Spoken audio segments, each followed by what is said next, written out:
Welcome to Rebel Spirit Radio, exploring the frontiers of spirituality, consciousness, the esoteric, and humanity's sacred relationship with the living earth. I'm your host, Nick Mather, and in this inaugural episode of Rebel Spirit Radio, I speak with Dr. Jay Kumar, author of Science of a Happy Brain, Thriving in the Age of Anger, Anxiety, and Addiction.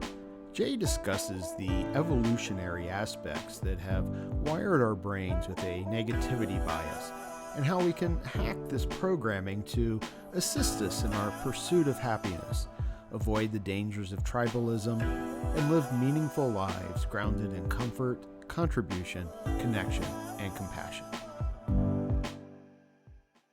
Dr. Jay Kumar is the Director of Contemplative Practices and Wellbeing and Instructor of Contemplative Studies at Chapman University. Dr. Kumar explores the emerging discipline of contemplative studies that integrates brain science, cognitive psychology, spirituality, and their applications towards holistic health. His recent book, Science of a Happy Brain, Thriving in the Age of Anger, Anxiety, and Addiction, based upon the happiness course that he teaches at Chapman, advances the scientific and spiritual strategies of happiness for self and society. His course, How to Train Your Brain for Happiness, is ranked as one of the most popular courses on the LinkedIn Learning Network. Jay is also the author of Brain, Body, and Being. Greetings, Jay, and welcome to Rebel Spirit Radio. I'm very much looking forward to this conversation. So let me first ask you, how are you doing? Nick, thank you so much. I'm doing very well. The new year is off to a good start, and we actually are speaking on, if I can just say the date, it's Martin Luther King Day. Yeah. So it's a really important day in our country, and I think the idea of looking at where we are as a pivotal point, I think this is a great day to have this conversation. Yeah, absolutely. And that leads me into a few things here.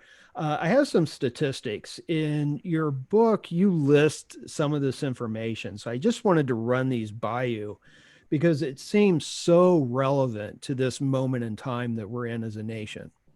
So according to the UN's most recent annual World Happiness Report, the US is ranked number 19 for happiness. Now, given the total number of countries, that may not seem so bad, but yet that number has been dropping for the past 2 decades. And from a global perspective, the incidence of stress and self-reported anger in the US is amongst the highest in the world. According to the Centers for Disease Control, the suicide rate has also increased by more than 30% in half of the states since 1999. And this is all while the global suicide rates have been dropping during that same period. Another survey showed that nearly half of Americans report feeling alone, either sometimes or always feeling alone. And 1 in 4 Americans said they rarely or never feel as though there are people who really understand them. So, we felt isolated even before the restrictions put in place due to COVID-19. And I can't imagine any of these numbers improving since last year. So it seems like Americans are unhappy, and it also seems like it's nearing almost epidemic levels. This is so ironic given the foundation, one of the foundational documents, the Declaration of Independence, which gives us the right to pursue happiness.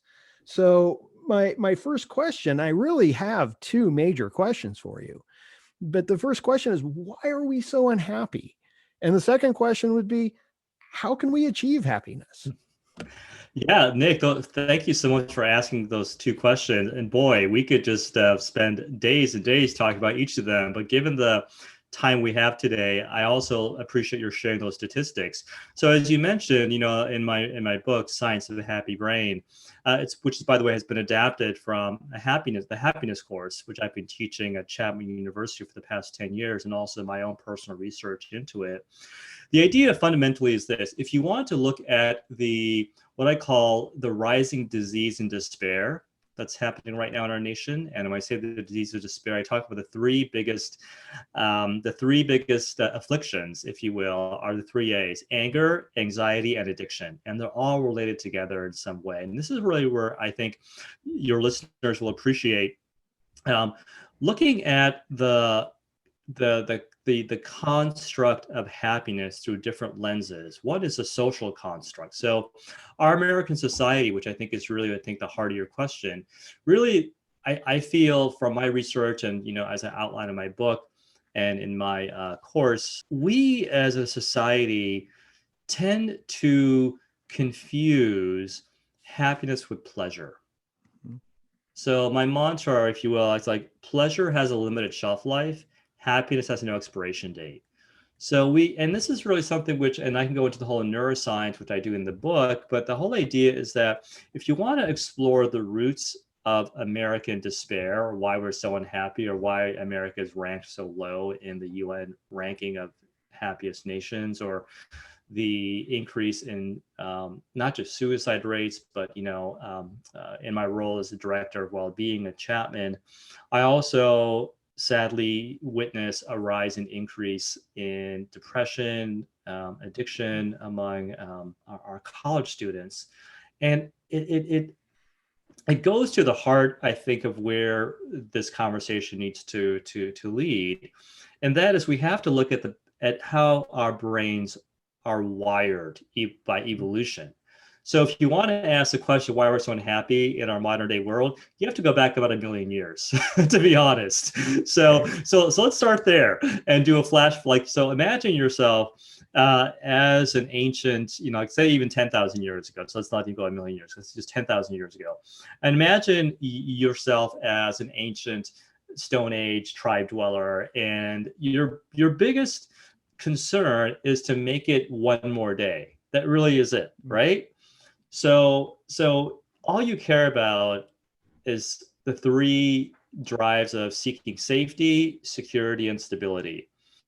And so in that context of evolution, there is a primal aspect or layer of our brain, and we can go more specific as the mesolimbic area. It's like the amygdala. If listeners are familiar with the region of the brain called the amygdala, which is our fight or flight stress response system, that governed the show, and it still does today. So evolution actually had what I call nature's gamble on happiness. And so the gamble was to either be in a low grade state of in a state of threat perception, or not to be, and just kind of focus on, oh, life is so great, everything is good, et cetera, et cetera. And so the second option meant that you wouldn't be on the lookout for dangers in your environment, say a sneaking lion in the bush, or you don't see the person who's got the spear, coming after your food that you tried to gather for the whole day. So the idea is that our brains are wired by evolution to be in this state of low grade threat perception. Sadly, trying to eliminate that aspect of your brain's stress response system would be akin to trying to eliminate your respiratory system or your circulatory system. You just can't. But what we can do from all the brain science research, and this is the science of the happy brain, what it really reveals is that we have strategies and tools to help us regulate and manage that evolutionarily wired stress response system. So my mantra, is like, if your outside world feels out of control, learn to control your inside world. And so there's, I'll say this one last thing, and we'll kind of maybe open up for more questions. There's a concept in the evolutionary neuropsychology research called your brain's negativity bias. And so this is an important, I think, way to answer this fundamental question: why are we so, as a society, witnessing a rise in the disease of despair? And it goes back to evolution and your brain's negativity bias. Your brain is wired to focus on the negative. and to dwell less on the positive. Or put it in a more again layperson's term, your brain is like Velcro for negative experiences. Your brain is like Teflon for positive experiences. Mm. Your brain is wired more strongly to register these negative experiences, again, because these allowed you to survive. So again, going back 10,000 years ago as our example, you ate that funny looking berry on the tree and you almost died. Remember, never to eat that poisonous berry again. Your buddy who you thought you could trust, all he really wanted to do, when he was helping you gather your food, was steal your food from you. Mm-hmm. So always be on the lookout for people who might you might not be able to trust. So the bad news is that your brain is wired for the negative, but the good news is we now know from the brain science research we are capable of overcoming what evolution wired into our brain. And it's often said in the research, it takes a minimum of 5 positive thoughts, or what I call repetitive positive behaviors, to overcome your brain's negativity bias. The sad thing is, and this is also that we live in a society, American society, where we want things instantaneous. We want instantaneous results of gratification. And unfortunately, that's not how evolution of your brain works. So if you want to imagine the example, hey, my goal is to run a marathon, or my dream is to run a triathlon or learn the piano or whatever. It ain't going to happen tomorrow. It takes practice. So the good thing is that we have the tools, but I think the point to remember, and this is kind of, as a jumping off point for further conversation, the Declaration of Independence, when Thomas Jefferson and the founding, figures of the American society penned the Declaration of Independence, they said, there's the right to life, liberty, and the pursuit of happiness. The original document said the right to life, liberty, and happiness. The word pursuit of got added in. Right. So here's the gist of it. Happiness is not a promise. Happiness is a practice. And that's what many Americans forget. We have to practice the pursuit of happiness in our lives. It doesn't come in a pill. It doesn't come you can't buy it on Amazon, put it that way. I thought you could buy everything on Amazon. Except happiness. You might a lot of things give you pleasure on Amazon.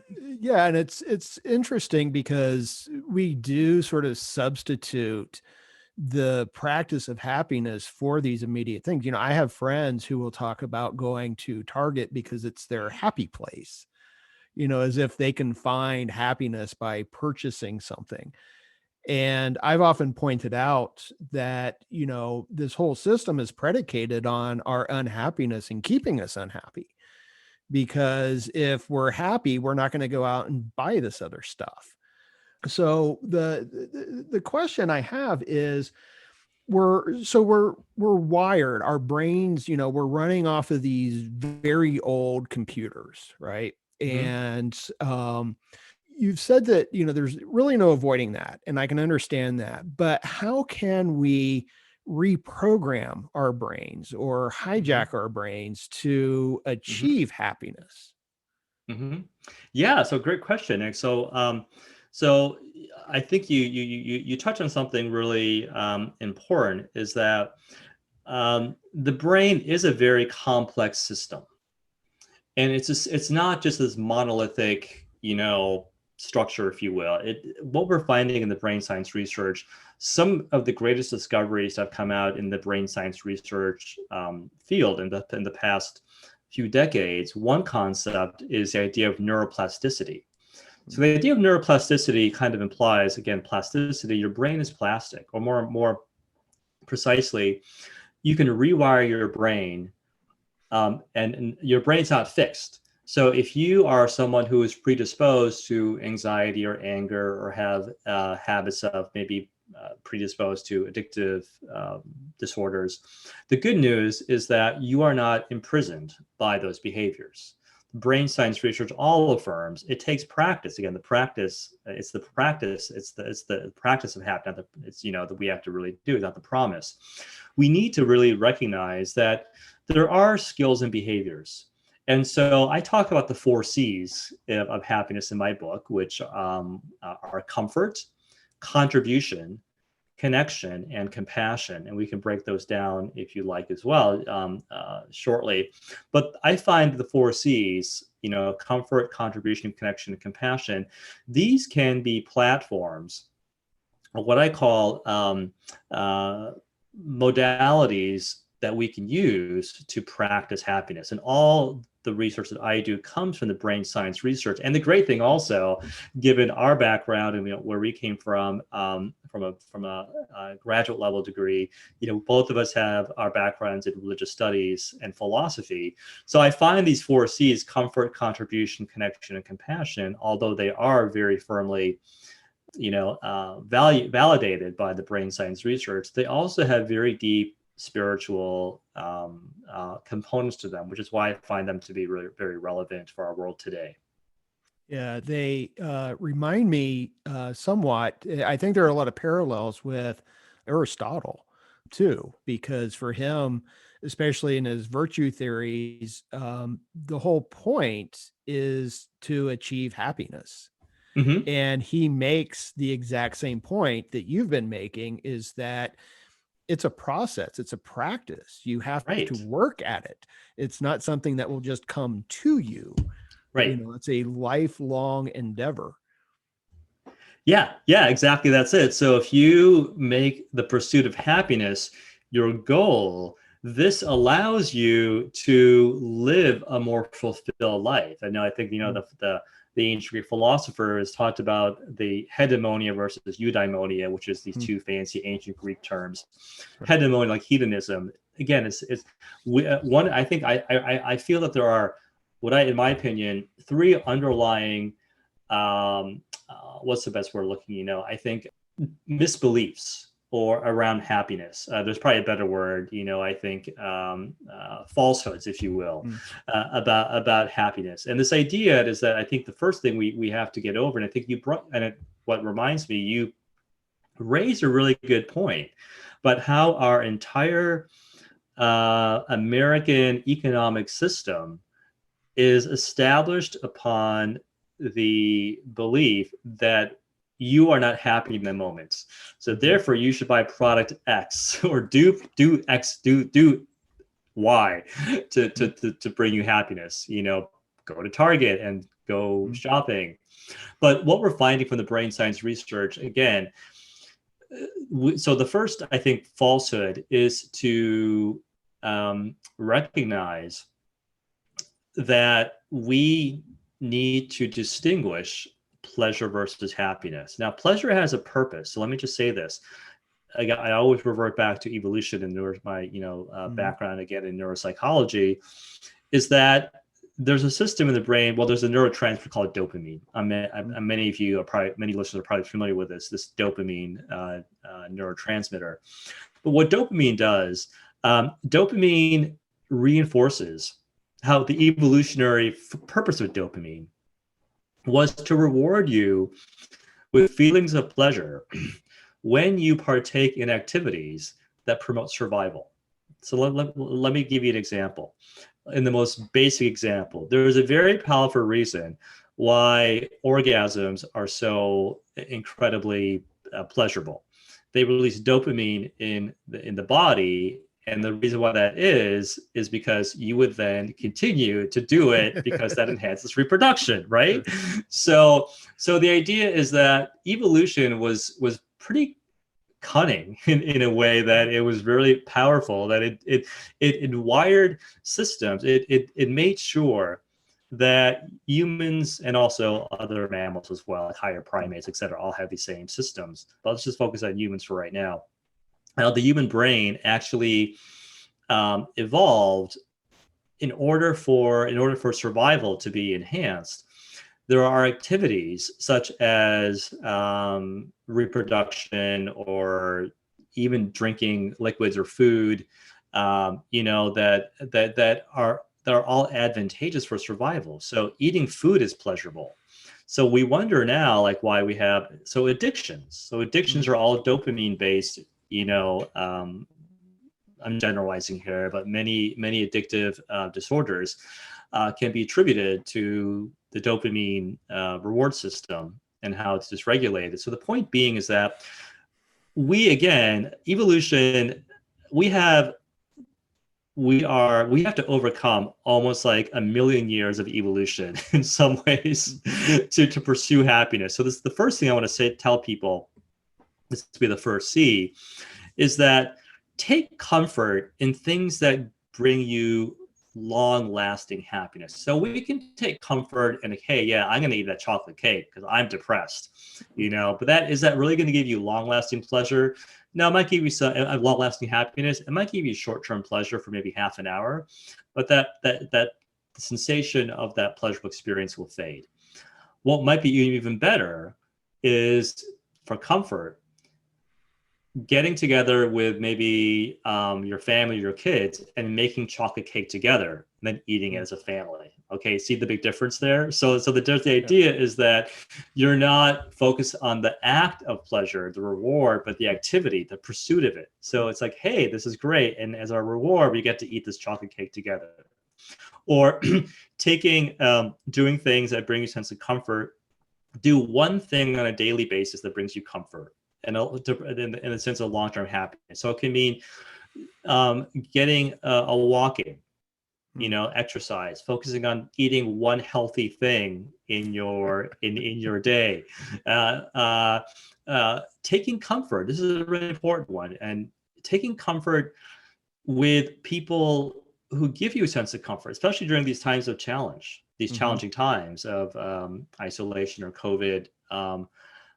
Is taking comfort in other people, your tribe, if you will. So that's one thing, is take comfort in activities or in people that bring you a sense of established happiness. It also sounds like it's with comfort, it's a little bit of self-care too. Yes. Would that be right? Yeah. Yeah. So self-care is not being selfish. Right. So that's how it really is. Yeah. And, I just had today a student who contacted me because, she missed the deadline for some homework, and we have a couple more deadlines coming up. And she told me that her grandmother just passed away. She's got an uncle and I think a brother in the hospital with COVID. And she was in this like near panic. And I responded to her and I'm like, yes, don't worry, I can work with you on these deadlines, but maybe you want to consider focusing on self-care right now instead of pushing yourself to achieve all these things. Maybe in the long run, it might be better. This is just a 5-week class. I'm teaching it again in the spring. I would be happy to give you an ad code for spring, and encouraged her to, think about and take that time. And I mention this because it seems like, again, going back to our culture and society, it seems to push us away where we all seem driven to, no matter what's going on, that deadline is what's most important. Right. Yeah.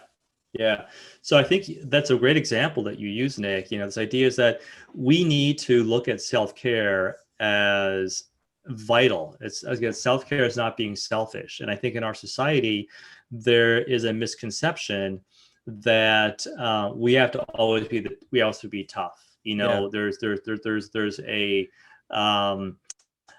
unfortunately that self-care is a sign of weakness. Right.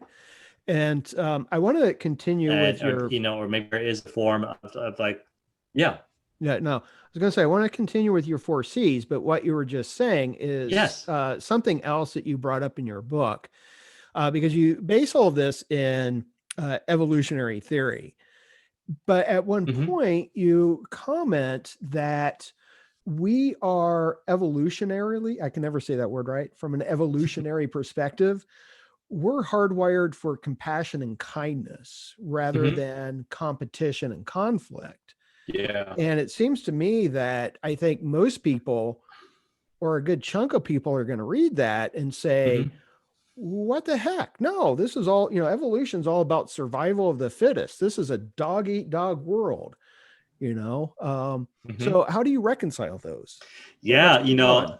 that's a really great question. I think that many people will be surprised to learn that Charles Darwin, who advanced the theory of evolution, he actually said, that whole survival of the fittest, that never really was his major theme. In fact, it's noted that there was one word that Charles Darwin used more often than any other word when he was writing his works, and that word was love.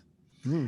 And so let's think about this. Okay, let's go back. Let's go back again to that example I shared with our listeners earlier about going back 10,000 years ago. Life was a struggle. Your greatest source of happiness was to just make it one more day.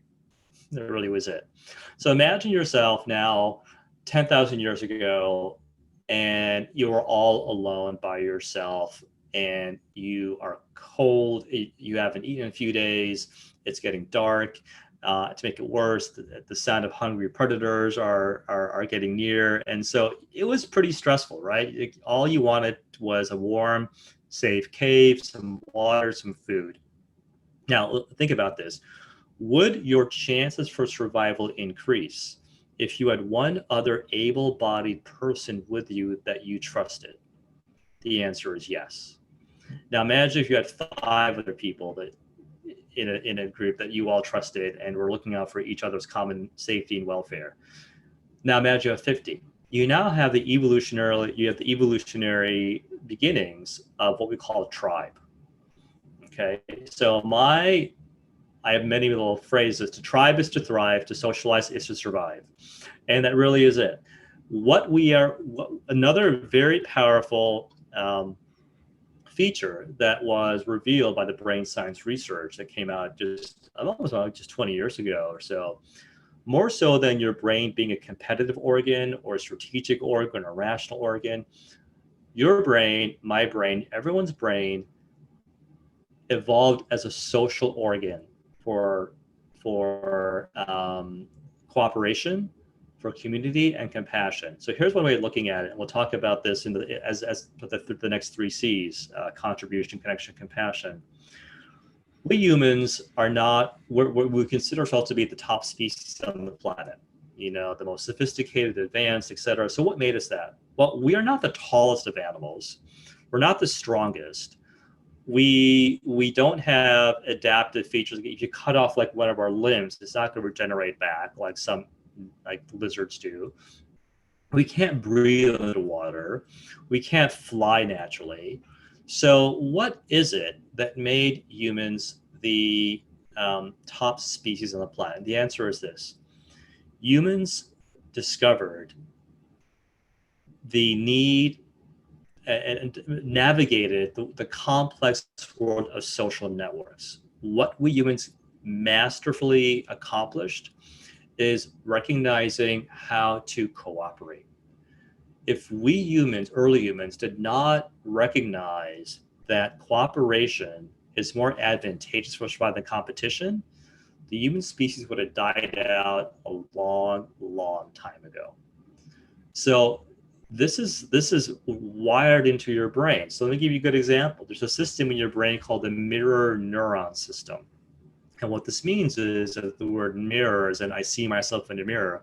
The mirror neuron system is one of the several systems in your brain that is wired for empathy and for kindness. So if you see someone fall down on the street and break their bone, regardless if you know them or not, there's a very good chance, if you're a healthy, functioning brain, your first instinct is to go and make sure that person's okay. This is the basis of empathy. And so and we'll talk maybe about this in the compassion piece. So this is a very important point listeners, I think, need to be aware of. We are more wired for cooperation and kindness and empathy than we are for competition and greed. Don't get me wrong, that those aspects are still there, but they are subsumed. They are diminished under the greater drive we have as a species to cooperate. So let's actually talk about the second C, which is contribution. So this is a great way to kind of segue. What I love about the word contribution, I talked about the word tribe. To socialize is to survive, to tribe is to thrive. Guess what? The word tribe is in the word contribution. So the TRIB, that word, that part of contribution, comes from the word tribe. Contribution is to do activities with the tribe or for your tribe. So what does contribution look like? I find that contribution is another way of cultivating happiness or a happy brain, recognizing that each one of us has a value or a purpose. So both of us are educators. Okay. So both of us recognize that our contribution in the world is to ensure that we are preparing the next generation of our students of our world to be thriving citizens, to move forward in the world, hopefully with good morals and values and some a good head on their shoulders. But contribution is really this. And think about it again this way. I go back to evolution. Every member of a tribe, going back 10,000 years, had a specific purpose. So you might see, for example, some of the people in the tribe were the hunters. So they would go off and be the ones who would kill the animals, or maybe do more of the dangerous type of work, if you will, of hunting. With some members of society who took care of maybe the gathering of nuts and fruits, things like that. Okay, gathering fire. Maybe the young kids were responsible for gathering firewood. Okay, maybe you had the elders take care of the babies. So everyone looked out for each other, and there was one common intention for the tribe, and that was to ensure everyone's survival. And once that happened, you can get more and more people and safety and security, in a hostile world. So contribution is this idea, and I love this, that we're actually speaking today on Martin Luther King Jr.'s recognizing his birthday today. And so I want to share with you, something that I actually wrote in my book. It's the idea that life's most persistent and urgent question is, what are you doing for others? One of his many beautiful quotes. And this idea, I think, that really kind of nicely talks about the idea of contribution. And again, this is another fallacy that we have in our society. Our country, our nation, our culture has said the greatest pursuit of happiness is money. No, the greatest pursuit of happiness is meaning. Right. It's not the pursuit of money, it's the pursuit of meaning. Don't get me wrong, money, we need it. All of us need money to survive. But if you are exclusively driven by the pursuit of money at the exclusion of finding the pursuit of meaning, that's going to be a major source to your unhappiness. So do contribution is the idea that do something that really, that is unique to you, like doing this podcast series. Or my writing a book, or whatever that might be. Do something which inspires you. Do something, which is going to make a difference in the world. And you're doing it for that intention or reason. So I think it's really good to remember. Yeah, I like that. It reminds me, I don't know if you're familiar with her at all, but it was the philosopher Philippa Foot. And one of her books is Natural Goodness. Mm. And she gives an example, and she's using the language of virtue and vice. And she's trying to find a natural kind of definition for these things. And she uses the example of a pack of wolves, where she says that a virtuous wolf is one that participates in the hunt. So the virtuous wolf, the good wolf, is a wolf that contributes to the survival of the pack.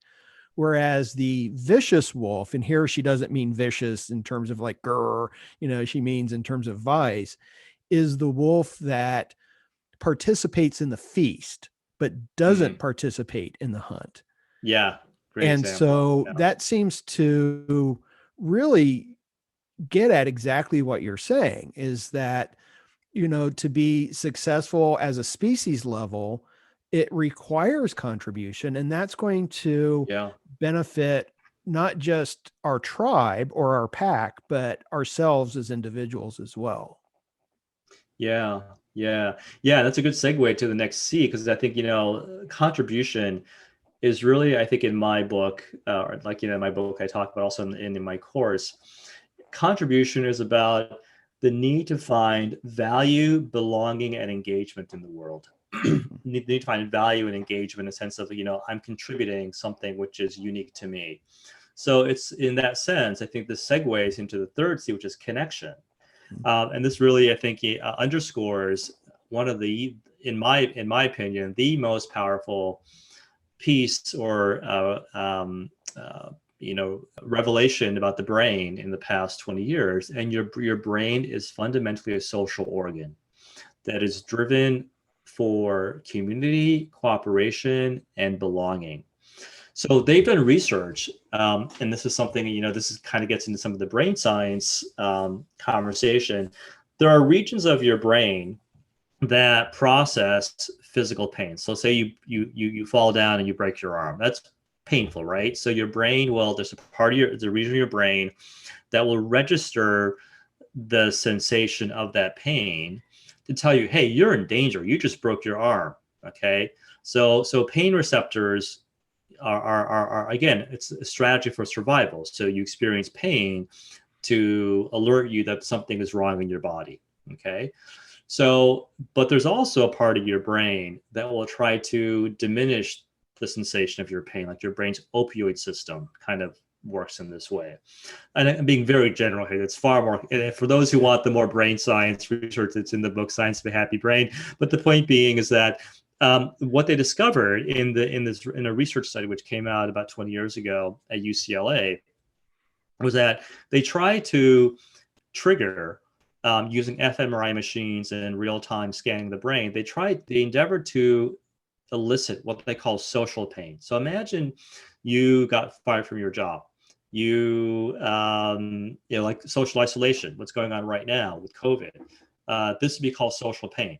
So feeling that a sense of disconnection or isolation, or a sense of you don't belong to the tribe, if you will. Okay, or a divorce, a breaking up from a partnership. These could all be examples of social pain.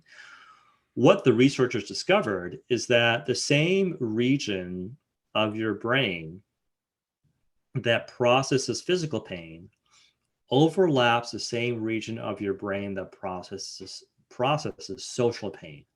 And this same correlation, the same region of your brain that tries to regulate physical pain overlaps the same region of your brain that regulates social pain. Pain is all the same in your brain. Pain is all the same in your brain. And the reason for that is because, think about it this way. When you get a cut on your thumb or whatever, your body has a natural, your immune system will respond with, ways to, to the cut. Okay. But what about social pain? When you feel a sense that there's a threat, that I'm no longer part of the community. You feel that pain because you knew that was equally a threat to your survival as was a broken thumb, or something more clear. So the idea is that the reason we are meant to be driven for social connection is, again, by evolution. Evolution wants you to connect because connection is a form of survival. So what can connect right now in an age of COVID? Well, proper social distancing, which we all should right now. And who knows when this is going to be broadcasted, but even right now, as we speak in January 2021, all of us are still either in some form of stay-at-home orders, or maybe we are still being required to social distance. It doesn't mean we still can't find meaningful connections. There are many ways to find connections virtually. They're not maybe ideal, but they still are there. Or the people who are in your pod, if you will, really focus on the connections you have with them. Be grateful, for those people who might be living alone. Might be a little more challenging, but we should all be very grateful that we have people who care about us, or even just to recognize that there are people who care about you.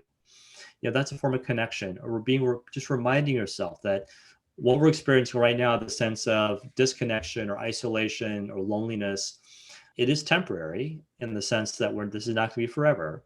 but maybe something to do is look forward and make a list. Who are the first 5 people I'm going to hang out with when it's safe to do so, and make a plan with that with those people. That's a great stretch for connect. So it's something to look forward to. Saying, hey, when this is all over, here's what we're doing. We're going on a road trip to the beach, with so and so. We're going wine tasting, or we're going to play date with my best friend's kids, whatever the case might be.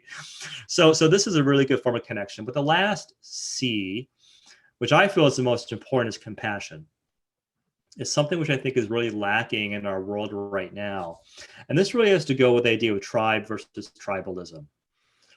So I talk about in my book, tribe is a concept that governs the higher social brain, this idea of connection and really belonging. But tribalism, which is what we're seeing in our world today, especially in this country as we speak right now, is a product of that survival brain, that more primal brain that really wants to look at others who don't perhaps follow our belief systems or values as the other, which is the threat. And so I feel that one way, and this might be a really great way, since again it's Martin Luther King Day today, he was about compassion, empathy, and helping the arc of social justice, if you will, always bends towards a brighter future. I'm paraphrasing, but the idea is that compassion is key. And learning to be kind to yourself first, learning to be kind to your mind, learning to be kind to your heart, forgiving yourself. Once you are able to be kind to yourself, this will help you to be kind to others, which in turn generates a more kind and gentle and compassionate world. And so, compassion is recognizing that we're all in this together. Martin Luther King Jr. again said, we may all have come from different ships, but we're all in the same boat. Yeah. It seems to me that this idea of tribalism, because this is something I wanted to ask you about, is to differentiate between the tribe and tribalism. And it seems to me, if I understand what you're saying correctly, it's almost as if tribalism, it emerges from a sense in a way that the tribe is under attack. And maybe that's not the correct language, but there's a threat of some sorts to the tribe. So people have this immediate sort of reaction to protect that smaller tribe rather than enlarging their concept of tribe. Yeah, and then maybe this would be a last really great point to end on, is this idea is that I talk about 2 types of tribe. There are conforming tribes and there are connecting tribes. So connecting tribes are those that reach out and kind of band together and make bridges, if you will, make bonds and bridges. And this idea is that connecting tribes are really where we thrive as a species. It is in finding the commonality of what makes us thrive, if you will, what makes the tribe to thrive. It's in these connecting tribes. Conforming tribes, kind of what you just mentioned or referred to, is that these people don't believe in my values, or they don't conform. Again, they don't conform to my worldview or perspectives or ideologies, etc. So therefore, they're the enemy and they're the threat, and therefore they should be defeated because they are a threat to my perceived survival. So we have to distinguish that tribalism is a product of that conforming survival threat perception element of the brain, which we referred to at the beginning of the talk, whereas connecting tribes are really a part of the social brain, which wants to see how we can connect onto larger levels and really just be, recognize the common good of who we are. So I know our time is up, but I want to maybe just thank you for just letting me be here with you. Yes. Well, thank you, Jay. I really appreciate it. Let me ask you one last thing. How can people find out more about you and your work? Yeah. Thanks, Nick. So Before I do that, I want to just share with everyone who's listening a little maybe closing blessing. Always have the courage to let your light shine forth fully and brightly, because the world would be a much dimmer place without you in it. And together we illuminate the path to a brighter future. So the 4 C's of comfort, contribution, connection, compassion really can help us do this. And so people can find about me on my website, drjaykumar.com. It's drjaykumar.com, or on my social media handles at docjaykumar, at DOCJAYKUMAR. It's Facebook, Twitter, Instagram, all the three biggies. And also, I have in my book, Science of a Happy Brain, which is available on all platforms, Amazon, Google Books, etc. And a new course that's now available on LinkedIn Learning called How to Train Your Brain for Happiness. So there are multiple resources for listeners that they can pursue and learn more. And the last thing I'll say is happy brains make happy people. Happy people make a happy world, but it all starts with you. Wonderful. Thank you so much, Jay. I really appreciate you being here. It was awesome to talk to you. Great. Thanks, Nick. It was a pleasure. All right. Thank you. And that's a wrap on episode 1 of Rebel Spirit Radio. Thank you for listening. If you enjoyed this podcast, please make sure to give it a positive review on Apple Podcasts, Spotify, or whatever service you use to listen to podcasts. Your reviews really do help. And please consider subscribing. For those viewing on YouTube, please give this video a thumbs up and subscribe to the channel. Make sure you hit that notification bell below so you will be kept in the know regarding upcoming episodes. For the time being, I'll be releasing episodes every other week with the goal of releasing them every week in the near future. Also, please consider making a donation via Patreon. You can make a one-time donation or join as a sustaining donor with 3 levels of membership available. Details can be found at patreon.com/Rebel Spirit. Your support makes this podcast possible. Until next time, I wish you all peace and hope that you flourish in every possible way. I'm Dr. Nick Mather, signing out on Rebel Spirit Radio.